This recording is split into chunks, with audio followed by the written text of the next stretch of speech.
हदीस सुनाने लगा हूं, हदीस है, हदीस रसूल है। जवान खास करके जरा मेरी बात पे तवज्जो करें और बुजुर्ग खास कर तवज्जो करें जिन्होंने तरबियत करनी है। सुने, हुजूर की बारगाह में एक नौजवान आया है, ये संगमील है हदीस, इसको याद रखना। अर्ज की, हुजूर मैं सारे गुनाह छोड़ सकता हूं, जिना नहीं छोड़ता। हुजूर मुझे जिना की इजाजत होनी चाहिए। मेरे हबीब ने थपकी दी, बिठा लिया। मैं कहता हूं हुजूर ने गुनाहगारों को मुआशरे से काटा नहीं, उनकी तरबियत फरमाई है, उनकी तरबियत फरमाई है, उनको करीब फरमाया। मेरे हबीब करीम सल्लल्लाहु अलैहि वसल्लम ने फरमाया इधर आ, बैठ जा। बैठ गए। हुजूर ने फरमाया तू पसंद करता है तेरी मां के साथ कोई बदकारी करे? हुजूर नहीं। फरमाया तू पसंद करता है तेरी बेटी के साथ कोई बदकारी करे? या रसूलल्लाह मैं आंखें निकाल दूंगा। हुजूर ने फरमाया तू पसंद करता है तेरी बहन के साथ? हुजूर मैं काट डालूंगा वो हाथ जो मेरी बहन की तरफ उठेंगे। फरमाया तू पसंद करता है कि तेरी खाला फुफी ममानी की तरफ कोई ऐसी हरकत करे?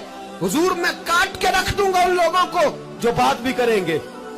मेरे हबीब ने फरमाया अच्छा, जिसके साथ तू बदकारी की इजाजत मांग रहा है वो किसी की मां नहीं लगती, वो किसी की बहन नहीं लगती, वो किसी की बेटी नहीं होगी?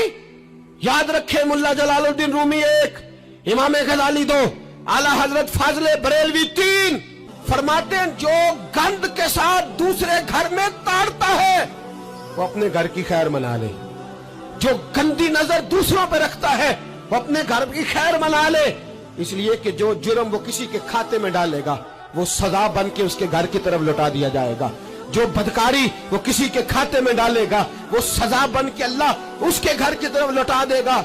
अगर अपने घर को पाक रखना चाहते हो तो दूसरों की तरफ पाक नजर रखनी शुरू कर दो। अगर चाहते हो कि तेरा घर अजीब मामला है ना, बेटे को तो पसंद की शादी की इजाजत है तो बेटी को इजाजत क्यों नहीं? अगर तेरा बेटा पसंद की शादी करेगा तो याद रखना फिर जब किसी की बेटी ये लफ्ज बोलती है फिर इज्जतों के जनाजे निकलते हैं, फिर उरियानी फहाशी का जो है वो कलक लगता है माथे पर। फिर याद रखना चारों जानिब से रुसवाइयां तेरा नसीबा होती है।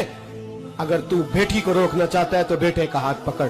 अगर तू बेटी को साफ रखना चाहता है तो बेटे को शर्मो हया की चादर उड़ा।